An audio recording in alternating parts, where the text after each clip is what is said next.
Present government जो है वो भी चाहती है कि साइफर का मामला जिंदा रहे। अच्छा। हथियार है, अब उसको वो सियासी तौर पे हथियार इस्तेमाल कर रहे हैं। हुकूमत के लिए मानी रखता है कि इमरान खान अच्छा। को माइनस कैसे करना, अपनी नेक्स्ट गवर्नमेंट को सिक्योर कैसे करना, और उसके ऊपर हुकूमत बड़े कामयाबी से चल रही है। केसेस जिस तरह खत्म होना शुरू हो गए, इसहाक डार साहब इधर मरियम नवाज की जो भी बड़ा कह रहा है कि मेरा प्यो जनाब अरबपति सी, छोटा कह रहा है मेरा प्यो जनाब गरीब तक कंगला सी। ये 1 जून 1992 को बेगम कुलसूम ने अपनी बेटी बेगम सफदर अवान के नाम पे जनाब ये करवाए थे पहले 2 फ्लैट्स।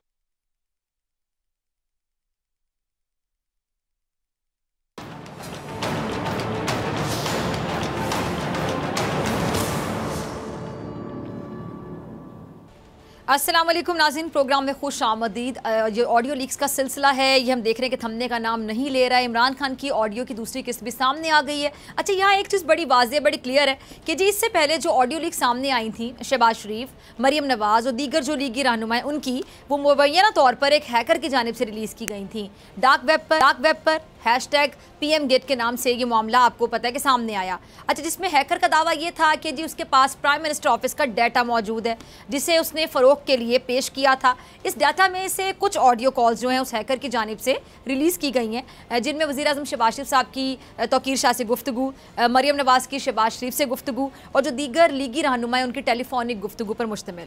अच्छा, इस हवाले से IT और साइबर एक्सपर्ट का दावा है कि जी एक सॉफ्टवेयर है जो इस्तेमाल किया गया है, पेगासस सॉफ्टवेयर है, ये इसराइल की कंपनी का तैयार करदा आप कह लें कि एक जासूसी प्रोग्राम है जिसके ज़रिए मालूमात जो हैं खुफिया तौर पर इकट्ठी की जाती हैं। ये तो थी जी वज़ीर आज़म शहबाज शरीफ साहब और मुस्लिम लीग नून के जो रहनुमा हैं उनकी ऑडियो लीक से मुतालिक हक़ाइक़। अब बात हो जाए इमरान खान की ऑडियो लीक्स के हवाले से।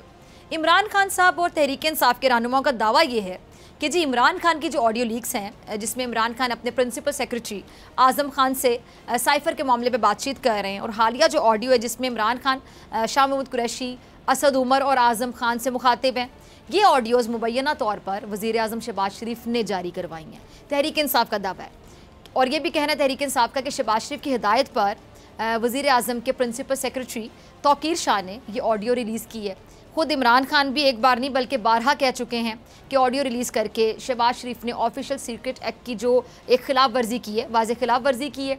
अच्छा, ये था साफ का ऑडियो लीक्स पर मौक़िफ़। अब बात हो जाए ज़रा ऑडियो लीक से मुतालिक। पहले आप आज जो रिलीज़ होने वाली ऑडियो है वो सुने, इस पर मैं बात करती हूँ, ज़रा सुनिएगा। आपने सुना इमरान खान साहब की जो हालिया ऑडियो लीक्स है, पहले वाली की तरह ही साइफ़र की साजिशी कहानी के उन्वान से जारी की गई है। पहले पार्ट 1 और अब पार्ट 2। इस ऑडियो को भी सब टाइटल्स के साथ जारी किया गया, जिसमें भी आप समझ लें कि 2 नंबरी पकड़ी गई है। कहा कुछ गया, लिखा कुछ जा रहा है। इमरान खान ने एक जगह कहा कि जी चुप करके मिनट्स लिखने हैं अपने पास, जबकि ऑडियो लीक के सब टाइटल में मर्ज़ी के मिनट्स लिख दिया गया। अब ये वो बददियानती कह लें जो की जा रही है और पकड़ी भी गई। ऑडियो लीक्स में ऐसा कुछ भी नहीं जो तहरीक इंसाफ के मौक़िफ़ या इमरान खान के बयानिए से मुतसादिम करार दिया जा सके। इस ऑडियो से भी कह लें कि एक बार फिर साइफ़र की हकीकत वाज़ेह हो गई है कि अमरीकी वज़ारत ख़ारजा के नुमाइंदे की जानिब से धमकी आमेज़ ज़बान इस्तेमाल की गई। एक बार फिर से इमरान खान के मौक़िफ़ की तायीद, और इमरान खान ने करप्शन के ख़िलाफ़ अपना जो बयानिया बनाया है वो आज भी इस पर कायम है। इमरान खान का एक क्लिप होगा, टीम ज़रा चलाइएगा। इमरान खान आज भी शरीफ खानदान की करप्शन बेनकाब कर रहे हैं। इमरान खान का आज भी यही बयानिया है कि दो नहीं एक पाकिस्तान चाहिए, अमीर का अलग गरीब का अलग पाकिस्तान नहीं। यहाँ बड़े चोर की चोरी कानून से बालातर हो गई है। नैब को सिर्फ नुमाइशी इदारा बना दिया गया है, और इमरान खान का यही जो बयानिया है ये अवाम में मकबूल होता चला जा रहा है। इमरान खान मकबूल तरीन लीडर बनते चले जा रहे हैं, और वो बहुत जल्द इस्लामाबाद की कॉल भी देने वाले हैं। इन्हीं तमाम मामलात पे सूरत हाल के लिए मेरे साथ मौजूद है तहरीक इंसाफ के सीनियर रहनुमा फ़याज़ुल हसन चौहान साहब। चौहान साहब, बहुत शुक्रिया वक्त देने के लिए। चौहान साहब, वफाकी काबीना के इजलास के बाद दावा किया गया है कि वज़ीर आज़म हाउस से साइफ़र गायब हो गया। तहकीकात के लिए खुसूसी कमेटी भी तश्कील दे दी गई है। तो क्या कहेंगे, पहले ऑडियो लीक्स, फिर अहम दस्तावेज़ का गायब हो जाना, ये चल क्या रहा है वज़ीर आज़म हाउस में, हो क्या रहा है? बिस्मिल्लाहिर्रहमानिर्रहीम। इसको कहते हैं नाच ना जाने आंगन तेरा, a bad man cross with its tool. के वज़ीर आज़म हाउस में आजकल कौन सा बंदा बैठा हुआ है?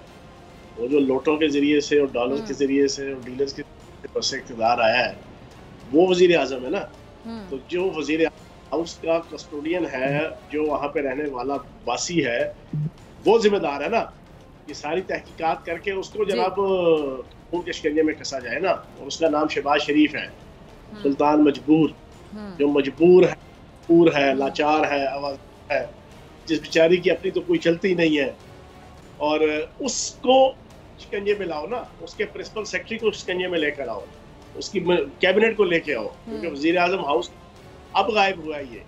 ये हमारे दौर के अंदर तो नहीं वजीर आजम हाउस से गायब हुआ था। हमने तो जनाब चीफ जस्टिस को भेजा था, जनाब वो साइफर तहकीकात करवाओ। तो हमने तो हर चीज है ना, वो जो जिम्मेदार लोग थे, जो अदारे थे, अदालतें थी, हमने उनके सामने रखा था।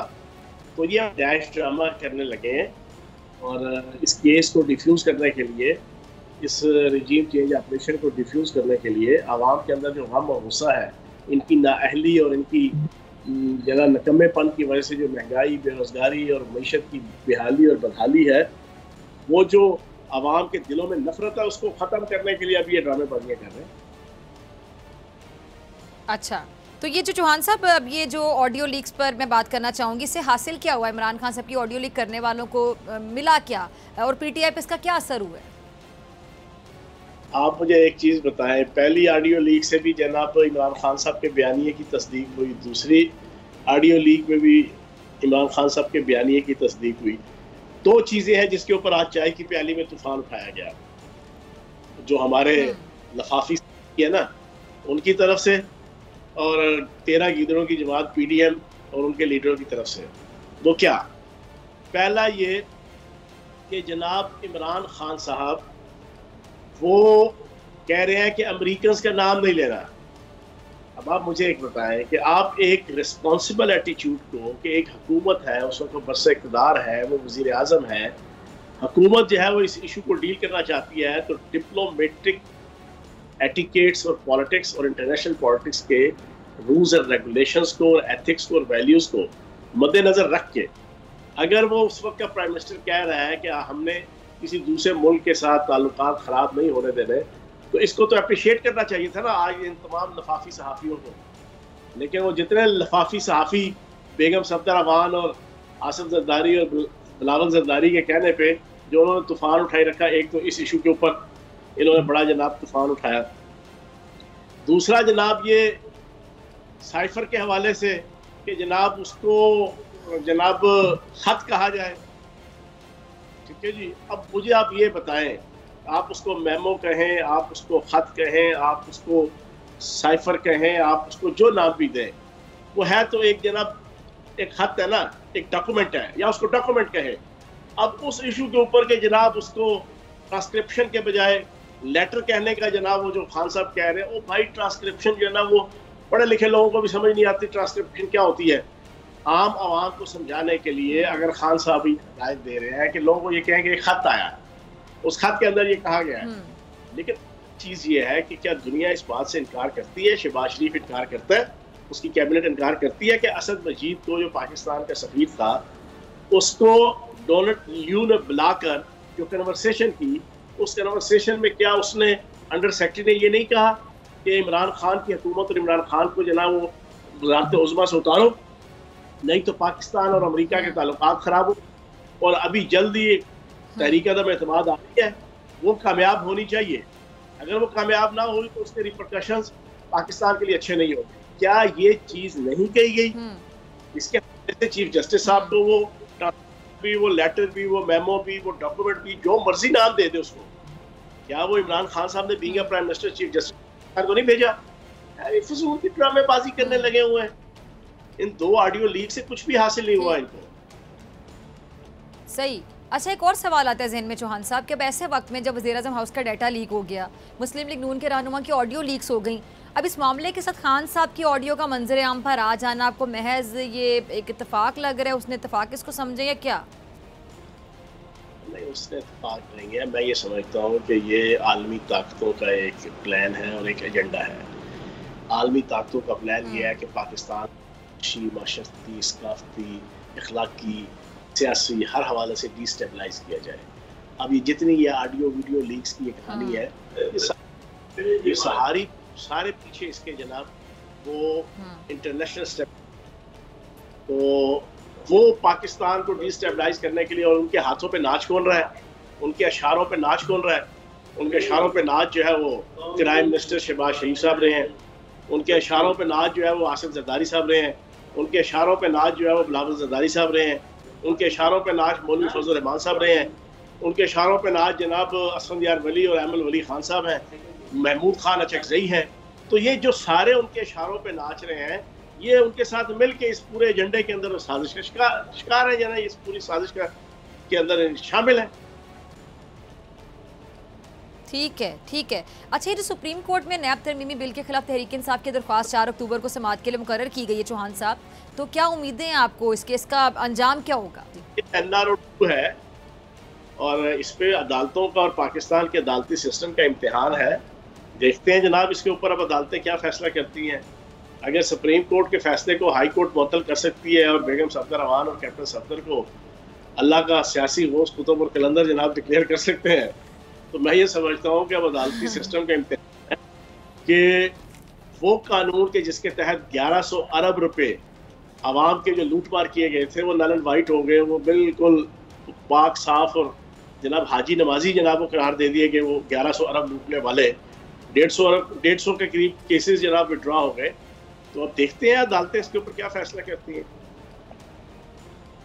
ठीक है। अच्छा, ये जो वज़ीर-ए-आज़म हाउस की साइबर सिक्योरिटी ब्रीच का मामला कौमी सलामती कमेटी में भी ज़ेर बहस आया चौहान साहब, ये तो वज़ीर-ए-आज़म हाउस का मामला है, लेकिन क्या वज़ीर आला के जो दफातर हैं वो भी अहमियत के हामिल? अगर देखा जाए क्या पंजाब और KPK के जहाँ तहरीक इंसाफ की हुकूमतें हैं, इस हवाले से कोई इकदाम किए गए हैं?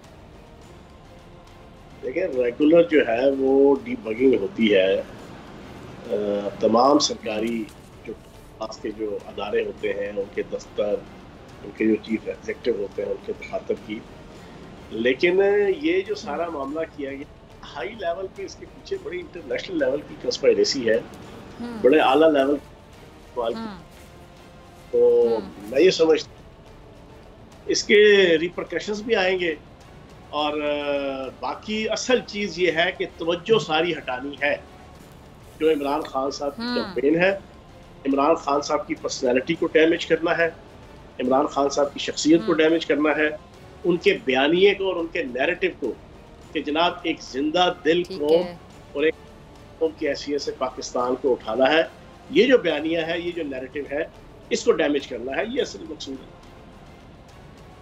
ठीक है। अच्छा, जो पंजाब के हवाले से बातें की जा रही हैं, दावे किए जा रहे हैं, ख्वाजा आसिफ भी कह रहे थे जी नवाज शरीफ की वापसी से पहले पंजाब में तब्दीली बड़ी ज़रूरी है, तो पंजाब हुकूमत क्या ख़तरे में है? पंजाब के खिलाफ कोई साजिश की जा रही है? जनाब, साजिश तो इन्होंने करनी है, ये तो बुनियादी तौर पे सारे साजिशी हैं, उमरो यार हैं, अबू दाऊद है, मीर जाफर सादिक हैं, इन्होंने ऑपरेशन रिजीम चेंज भी जो है ना जो किरदार अदा किया है। लेकिन मेरा ख्याल है कि 100 लित्तर और 100 76 और 100 प्याज खाने के बाद भी अगर इनको अकल नहीं आई पंजाब के, तो एक दफा फिर कोशिश कर लें, एक दफा फिर अगर अपना मुंह काला करना है तो सो बिस्मिल्लाह करें। लेकिन हालात क्या दायर और क्राइम ये बताते हैं कि चौधरी परवेज नई साहब का PTI का इक़्तिदार पंजाब के अंदर अल्लाह पाक के करम से, नबी पाक के सदके मजबूत और मरबूत है। इनकी अपनी हवा निकली है, इनके यकीन जाने BCO MPAs हैं कि जो इंतजार में बैठे हैं कि PTI हमें श्योरिटी दे अगले टिकट की, तो वो रिजाइन देने को तैयार है। कहाँ की बातें कर रहे हैं ना, ये ना हवा में कारतूस चलाने लगे हुए हैं, नहीं से पकौड़े तलने लगे। चौहान साहब, ये ठीक है। अच्छा, जरदारी साहब को मुफाहमत का बादशाह कहा जाता है कि जरदारी साहब का दिमाग बड़ा तेज़ चलता है, बड़े ज़हीन है। तो ये जरदारी साहब जो बीमार हो गए हैं अचानक से, माहौल भी सारा आपके सामने है, सूरत हाल भी आपके सामने, सिचुएशन आपके सामने, तो क्या जरदारी साहब वाकई बीमार हो गए आपको लगता है? क्या लगता है ये मुफाहमत की कड़ी? मैंने कहा नवाज शरीफ की बीमारी पे भी आपकी जमात खुल के बात करती रही ना कि नवाज शरीफ जैसे लंदन जाते हैं तो वहाँ जाते ठीक हो जाते हैं, हर किस्म का दर्द, हर किस्म की तकलीफ उनकी ख़त्म हो जाती है, प्लेटलेट्स भी ठीक हो जाते हैं। नवाज शरीफ तो पाकिस्तान का नहीं, दुनिया का सबसे बड़ा ड्रामा है ना, सबसे बड़ा फ्रॉड है, सबसे बड़ा फ्रेब है।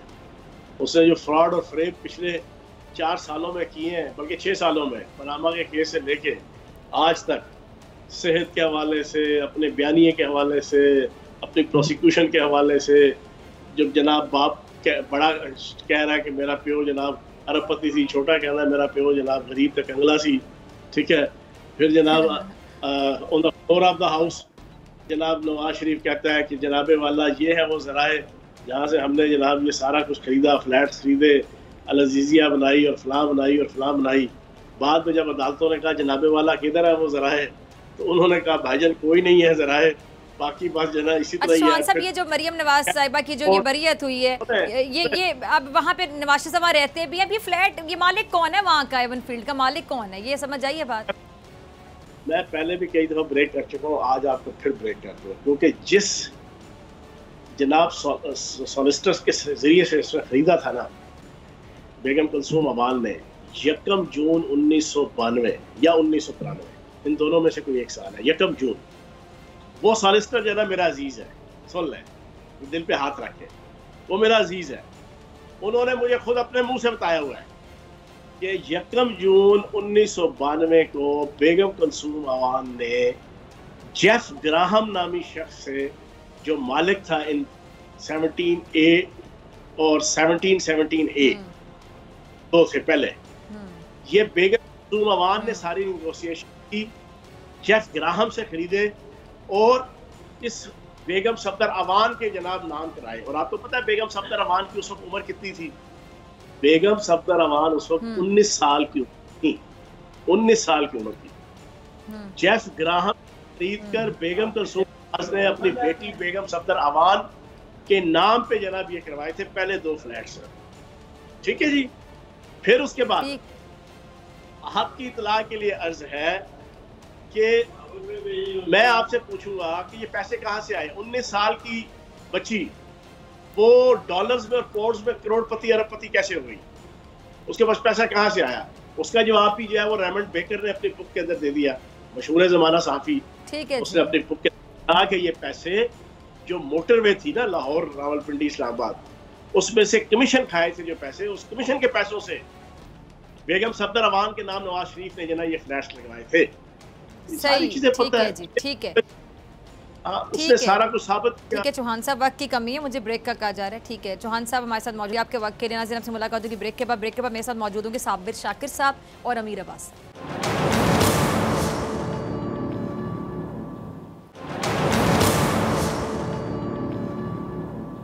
वेलकम बैक नाज़रीन। मौजूदा सियासी सूरत हाल पे बात करने के लिए मेरे साथ मौजूद मेहमान मौजूद है साबिर शाकिर साहब, किसी तारुफ के मोहताज नहीं, और अमीर अब्बास बोल न्यूज़ के एंकर पर्सन, किसी तारुफ के मोहताज नहीं। दोनों मेहमानों का बहुत शुक्रिया ज्वाइन करने के लिए, वक्त देने के लिए। साबिर शाकिर साहब, मैं आपसे शुरू करना चाहूँगी, ये जो ऑडियो पे ऑडियो लीक हो रही है, सुना है कि आने वाले दिनों में और भी धमाकेदार ऑडियोज़ लीक होने जा रही हैं। अब हुकूमत ढिठाई के साथ इनको मान तो रही है, लेकिन इंक्वायरी करवाने की बात सिर्फ इमरान खान साहब कर रहे हैं, उनकी ऑडियो के हवाले से की जा रही। तो इमरान खान तो खुद अदालत जाने की बात कर चुके हैं, हुकूमत आपको कहाँ खड़ी हुई नजर आती है इन ऑडियोज के मामले पर?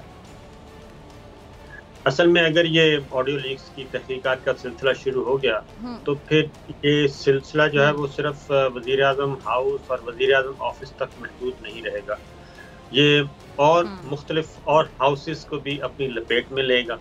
और मेरा ख्याल है कि जब उधर तक पहुंचेगी, क्योंकि रिकॉर्ड तो सारा मौजूद है, और उसकी रीज़न है कि अगर 10 मिनट की गुफ्तगू रिलीज़ हो गई है तो इसका मतलब ये हुआ कि गुफ्तगू उनके पास है, हैकर्स के पास तमाम की तमाम।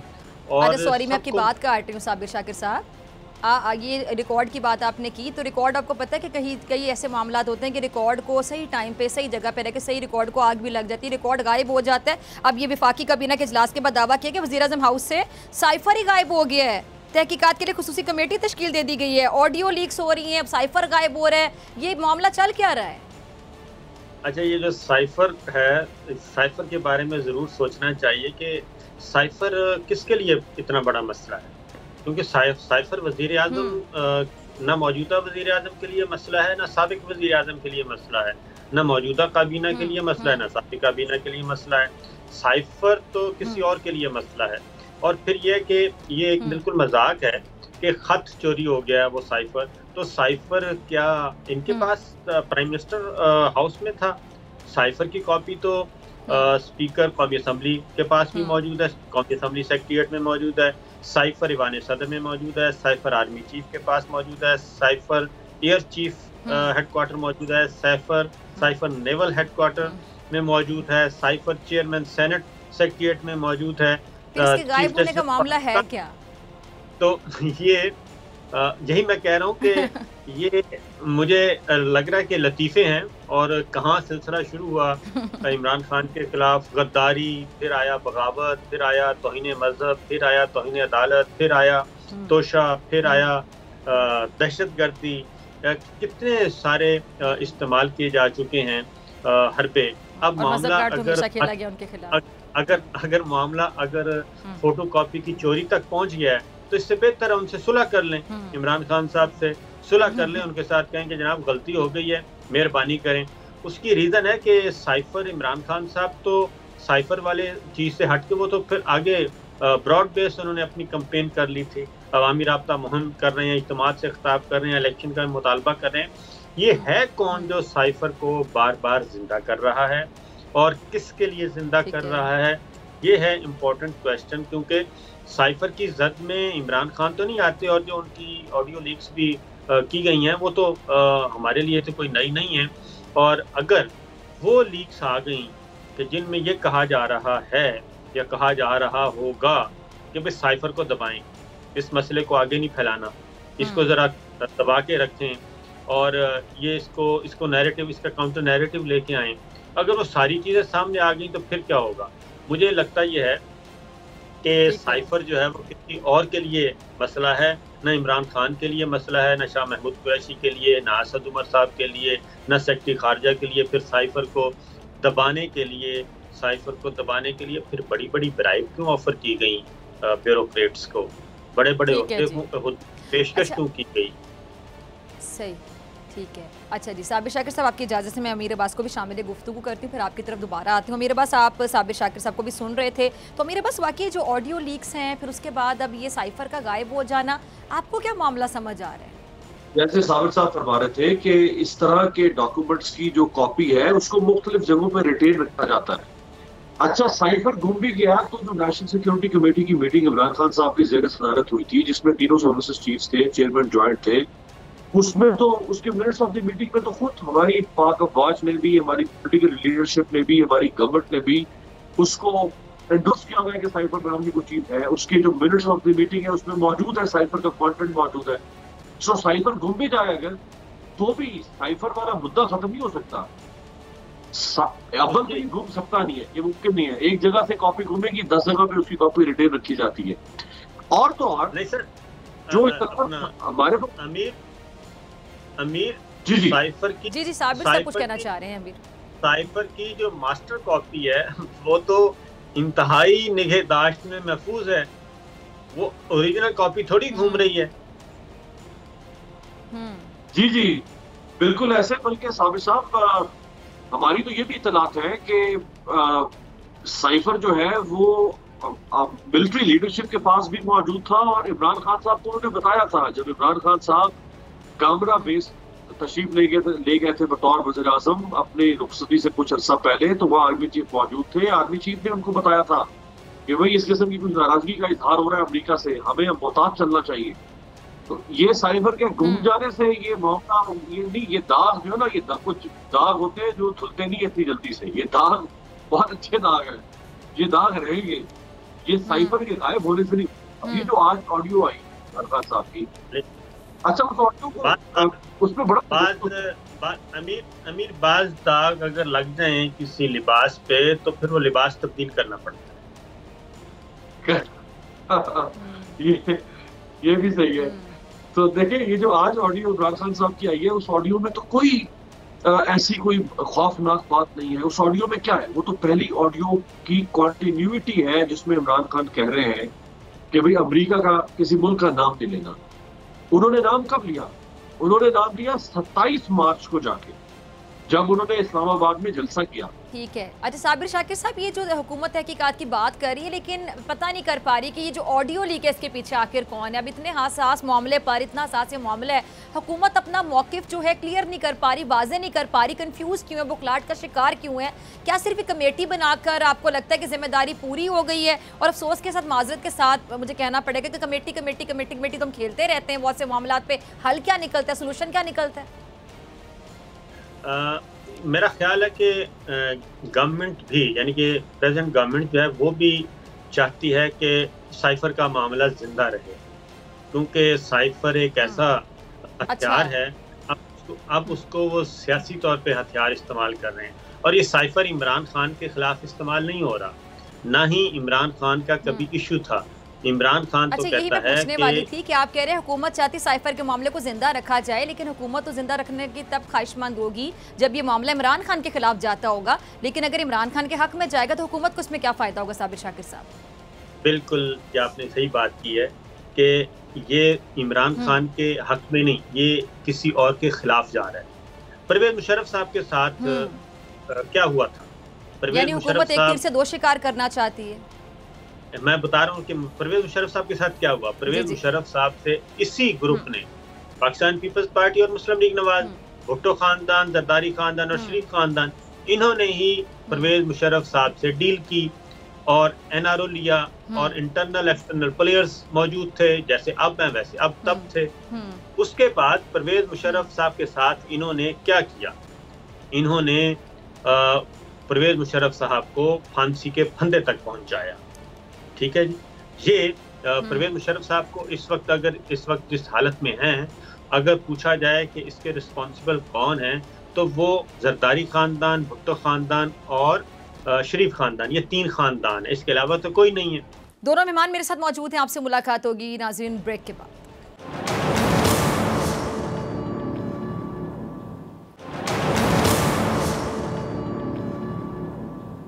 ब्रेक के बाद खुश आमदीद। साबिर शाकिर साहब और अमीर अब्बास मेरे साथ मौजूद हैं। क्या आपको लग रहा है मामला ये जो वाकई जो अभी साबिर शाकिर साहब बात कर रहे हैं, ये मामला अगर वाकई हुकूमत चाहती है कि किसी और के खिलाफ जा रहा है, तो हुकूमत तो फिर बड़ी आगे का सोच रही है? देखिए, हुकूमत तो सिर्फ एक ही बात सोच रही है कि इमरान खान की जो पॉपुलैरिटी है उसका कूड़ कैसे निकाला जाए और अपने केसेस मामला कैसे निपटाए जाए और अगले इलेक्शन को कैसे सिक्योर किया जाए। ये साइफर वाइफर ये हुकूमत के लिए इतना मानी नहीं रखेगा। हुकूमत के लिए मानी रखता है कि इमरान खान को माइनस कैसे करना है और अपनी नेक्स्ट गवर्नमेंट को सिक्योर कैसे करना है, और उसके ऊपर हुकूमत बड़े कामयाबी से चल रही है। आप देखें ना, केसेस जिस तरह खत्म होना शुरू हो गए। इसहाक डार साहब इधर से मरियम नवाज की जो भी मरियम नवाज की बरियत, लीडर ऑफ द हाउस भी बन गया सेनेट में। और जिस अदालत ने कहा कि भाई ये इश्तिहारी है, एब्सकॉन्डर है, प्रो क्लेम डिफेंडर है, उसी अदालत ने कहा खबरदार अगर किसी ने इसहाक डार को वापसी पे गिरफ्तार किया, ऐसी की तैसी कर देंगे, हाथ काट देंगे अगर किसी ने जुर्रत की तो। वापस आए, सेनेट में गए, 4.25 साल के बाद 4 साल के बाद हल्फ उठाया, हल्फ उठाने के बाद चले गए अदालत, वहां से हंसते खेलते वापस आए, वजीर खजाना बन गए। इधर मरियम नवाज अब वो पार्लियामेंट्री पॉलिटिक्स में आने की अब उनकी अगली प्लानिंग शुरू हो गई है। और ये तो कामयाबी है हुकूमत की बज़ाहिर। भले मुल्क की नाकामी है, कौम की नाकामी है, डेमोक्रेसी की नाकामी है, सिस्टम की नाकामी है, लेकिन बाकी सब कुछ भाड़ में जाए। इक़्तिदार अगर इंतकाज है, इक़्तिदार अगर है, अगर ताकत मुज्तमे है एक हाथों में, शरीफ खानदान के हाथों में, जरदारी साहब तो बस ठीक है, उनकी कामयाबी है। उनकी नजर सिर्फ इसके ऊपर है, बाकी उनके लिए इश्यूज हैं वो नॉन इश्यूज हैं। वो हाँ किसी और के लिए इश्यूज हो सकते हैं, लेकिन हुकूमत बड़ी मुतमईन है। आप देखें ना कि उसकी कारकर्दगी सब कुछ अपनी जगह पे। इमरान खान को वो मुसलसल डिस्क्रेडिट करने की कोशिश कर रहे हैं। अवाम की नजर में इमरान खान क्रेडिट उसको मिल रहा है, इमरान के क्रेडेंशियल्स अवाम की नजर में ऊपर जा रहे हैं। ठीक है, फैसला कुन जंग से मुझे याद आई, जो फाइनल कॉल के हवाले से साबिर शाकिर साहब, इमरान खान साहब हर जलसे में जब भी खिताब करते कहते हैं मैं फाइनल कॉल देने वाला हूं, तो लोग बड़ी बेसब्री से इंतजार करें कि आखिर फाइनल कॉल इमरान खान साहब कब देंगे। आपको लगता है कि इमरान खान साहब वाकई फाइनल कॉल दे देंगे आने वाले कुछ दिनों में, या साबिर शाकिर साहब इसकी नौबत नहीं आएगी? लेकिन हुकूमत भी टस से मस नहीं हो रही। इमरान खान साहब का एक वाहिद जो मुतालिबा है कि इलेक्शन की तरफ जाया जाए, तो हुकूमत तो जाती हुई दिखाई नहीं दे रही है। वो तो चाह रहे हैं कि अगला टेन्योर भी उनको मिल जाए किसी तरह से, तो फिर इसका मतलब फाइनल कॉल देनी पड़ेगी खान साहब को? मेरा ख्याल है कि अभी तक इंतजार किया जाएगा। स्ट्रेटेजिक पॉज है और स्ट्रेटेजिक पॉज लिया गया है दानिस्ता, और कुछ चीज़ों का इंतजार किया जा रहा है, कुछ टाइमिंग्स का इंतजार किया जा रहा है। ये मेरा ख्याल है कि 15 अक्टूबर के बाद मैच ज़रा थोड़ा सा होगा। हॉकी की ज़ुबान में होता है ना, डी में जब चला जाता है बॉल, तो डी में मैच होना है 15 अक्टूबर के बाद खेला जाएगा। उस वक्त तक मेरा ख्याल है ये पास दिया जाता रहेगा, इधर से उधर, राइट हाफ, सेंटर हाफ, और इस तरह से आप सेंटर फॉरवर्ड, ये खेलते रहेंगे आपस में। और 15 अक्टूबर के बाद फिर मामला होगा, क्योंकि वो ज़हन में रखें कि एक इंतहाई अहम विजिट पे भी गए हुए हैं आर्मी चीफ। जाना है या निकल गए हैं या निकल जाएंगे अमेरिका। आई थिंक 3 अक्टूबर का सॉरी है, तो उसका भी इंतज़ार करें। और इससे पहले यूएई का विजिट हो चुका है, सऊदी अरब का विजिट हो चुका है, चाइना का विजिट हो चुका है, यूके का विजिट हो चुका है। तो वो एक इन सब को फेयरवेल विजिट कहा जा रहा है। खुद सिफारती हल्के जो हैं वो भी इसको फेयरवेल विजिट कह रहे हैं। अब अमेरिका का विजिट क्या होगा, ये सबसे इम्पोर्टेंट है, उसका भी इंतज़ार करना चाहिए। ठीक है। अच्छा मीरा, बस ये जो ख्वाजा आसिफ साहब कह रहे हैं जी नवाज शरीफ साहब की वापसी से पहले पंजाब में तब्दीली है जो बहुत ज़रूरी है। अब दूसरी तरफ अगर हम पीटीआई को सुने, इमरान खान साहब को जब भी बात करते सुनते बड़े कॉन्फिडेंट नज़र आते तहरीक इंसाफ वाले, वो कहते हैं जी शहबाज हुकूमत बस चंद दिनों की मेहमान है। अब हम क्या समझेंगे, उधर से वो बड़े कॉन्फिडेंट हैं कि पंजाब में तब्दीली ज़रूरी है, इधर से ये कहते हैं कि शहबाज हुकूमत ही चली जाएगी, तो क्या होगा फिर आगे? देखिए, पंजाब हुकूमत तो जरदारी साहब तब्दील करने के लिए पहुंच रहे थे, लेकिन चूंकि जरदारी साहब की तबीयत खराब हो गई, वरना वो अब तक पंजाब में कुछ न कुछ कर गुजर। पहले ये चीफ मिनिस्टर को हटाना चाहते थे, लेकिन फिर चेंज हो गई। अमीर जी साहब, क्या आप समझते हैं जरदारी साहब की तबीयत वाकई खराब है? सही है। चले, वो वैसे तो आज साबिर साहब हमजा शहबाज भी बीमार हो गए हैं। आज वो देखिए ये स्ट्रेटेजिक कॉल अमीर बस आपने वैसे ही बोला, आपने बोला सही है, जिसे हम अक्सर कहते सही, तो लगेगा कि आप कह रहे हैं जरदारी साहब की तबीयत सही है। यहाँ पे लफ्ज उठाए जा रहे हैं, पकड़े जा रहे हैं। सबने स्ट्रेटेजिक पॉज लिया हुआ है, कुछ ना कुछ है जिसकी पर्दादारी है। और जरदारी साहब जब आइसोलेशन में जाते हैं, वो उनकी तबीयत माशाल्लाह से बिल्कुल ठीक है, आइसोलेशन में चले गए हैं और इंतजार कर रहे हैं। जरदारी साहब ऐसे आइसोलेशन से ज्यादा सियासी मुराकबे में चले जाते हैं, और जब वो वहां से निकलते हैं तो कोई बुरी निकलते हैं। तो पहले तो चीफ मिनिस्टर मुफाहमत का बादशाह ऐसे तो नहीं कहा जाता ना उन्हें, जारी बात है। पर वो जब अभी उन्होंने स्ट्रेटेजी चेंज की है, और वो स्ट्रेटेजी है स्पीकर पंजाब असेंबली पर पहले हमला करना है, ताकि स्पीकर को हटा के दोस्त मजाक जैसा अब कोई पपट स्पीकर लाके बिठा दिया जाए, फिर हाउस को कंट्रोल किया जाए। जब हाउस कंट्रोल करेंगे, वो कस्टोडियन होगा हाउस का, और फिर चाहे आप चीफ मिनिस्टर के खिलाफ वोट ऑफ नो कॉन्फिडेंस लेकर आए, आप कुछ भी करें, फिर उस वोट ऑफ नो कॉन्फिडेंस को आप लटकाते रहे, फिर वोटिंग अपनी मर्जी के करवाएं, फिर एक और। अमीर जी ये जो है ना, अब ये जो चेंज वाला है ना, अदम एतमाद वाला मामला, वो है जब तक सुप्रीम कोर्ट का फैसला बरकरार है तब तक पंजाब में कुछ नहीं हो सकता। उसकी वजह यह है कि जब किसी लोटे का वोट कास्ट ही नहीं होना, शुमार ही नहीं होना, कास्ट तो होगा शुमार ही नहीं होना, तो वो पॉसिबल ही नहीं है। क्योंकि अदम एतमाद ये लेके आते हैं स्पीकर के खिलाफ, तो वोट पूरे करने हैं अपोजिशन ने, और अगर ये सीएम के खिलाफ लाते हैं तो वोट पूरे करने हैं अपोजिशन ने। और इसलिए वोट ये पूरे करने स्पीकर के खिलाफ तो साबिर भाई वो तो सीक्रेट बैलेटिंग से होगी ना, वो तो शो ऑफ हैंड से नहीं है, वो तो ये डंडी मार सकते हैं बड़ी आसानी से, वो पकड़ी जाएगी। मैं आपको सुने, देखें स्पीकर के खिलाफ जो होनी है वोट ऑफ नो कॉन्फिडेंस, वो डिप्टी स्पीकर उसको करेगा, डिप्टी स्पीकर ने करना है। तो उसमें भी इनके नंबर्स पूरे नहीं हैं। जब नंबर्स पूरे नहीं हैं, वो सीक्रेट बैलेटिंग में भी शो तो करना होता है, नंबर तो उधर जा रहे होते हैं ना, आपकी वो लॉबी होती है, ठीक है ना, लॉबी में जा रहा होता है, तो उसमें भी पकड़े जाते हैं। उसमें भी डिप्टी स्पीकर जब वोट निकालेगा, काउंटिंग तो उसी नहीं करनी है, ठीक है ना।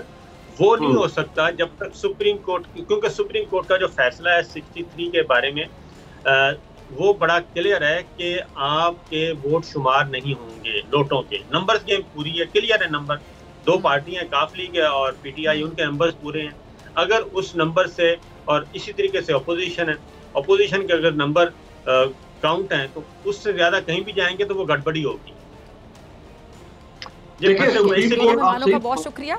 ठीक है मेरे पास आपका लास्ट कमेंट जी, 20 सेकंड्स है जी, जल्दी से। जी जैसे हमारे साबिर साहब के सुप्रीम कोर्ट के फैसले के बाद अब वोट ऑफ नो कॉन्फिडेंस के ऊपर लोटा बनने का या फ्लोर क्रॉसिंग का चैप्टर तो क्लोज हो गया है, उसमें तो कोई शक नहीं है। लेकिन देखिए, हम ये भी नहीं सोच सकते थे कि इमरान खान साहब को इतनी आसानी से हटाया जाएगा। ये जो आसिफ जरदारी जिस दिमाग का नाम है, ये दिमाग बड़ा खतरनाक दिमाग है। और ये दिमाग अच्छा, वैसे आप दोनों अग्री करेंगे जितना जरदारी साहब के दिमाग पे बात होती है कि जरदारी साहब बड़े बड़े ज़हीन है, उनका दिमाग बहुत चलता है, तो अगर ये पॉजिटिव वे में चलता तो पाकिस्तान कितनी तरक्की कर जाता। जी सिंध कहां से कहां पहुंच चुका होता। एक बात आपको बताऊं कि खान साहब को इतनी आसानी से नहीं हटाया जा सका। उन्होंने तो तहरीक-ए-आदम एतमाद को तब्दील कर दिया एक रिजीम चेंज ऑपरेशन में, और उनका नैरेटिव अभी तक इनका जान नहीं छोड़ रहा। रिजीम चेंज ऑपरेशन इस वक्त हावी है। ठीक है जी, आप दोनों की इजाज़त से मैं आप दोनों का शुक्रिया अदा करना चाहूँगी क्योंकि टाइम आगे जा रहा है, हेडलाइंस का भी टाइम है। बहुत शुक्रिया जी दोनों मेहमानों का। इसी के साथ मुझे दीजिए इजाज़त आपसे। इंशाल्लाह पीर के रोज़ सेम टाइम सेम चैनल। अगर ज़िंदगी ने वफ़ा की दुआओं में याद रखिएगा, अपना बहुत ख्याल रखिएगा। अल्लाह ने के बाद।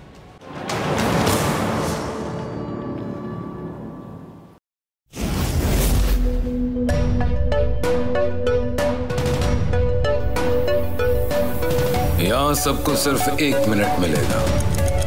And your time starts now.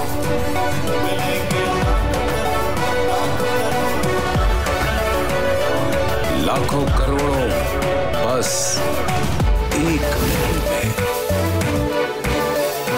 तो जीतो 1 मिनट में, जीतो 1 मिनट में, जीतो 1 मिनट में, जीतो 1 मिनट में।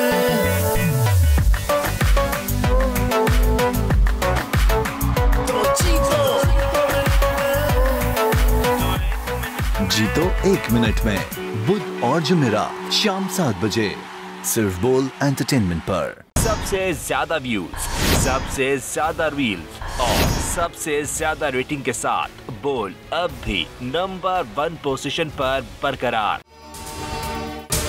अगर आपको ये वीडियो पसंद आई तो सब्सक्राइब करें और बेल आइकन पर क्लिक करें। सब्सक्राइब करें और बेल दबाएं ताकि कोई खबर रह न जाए।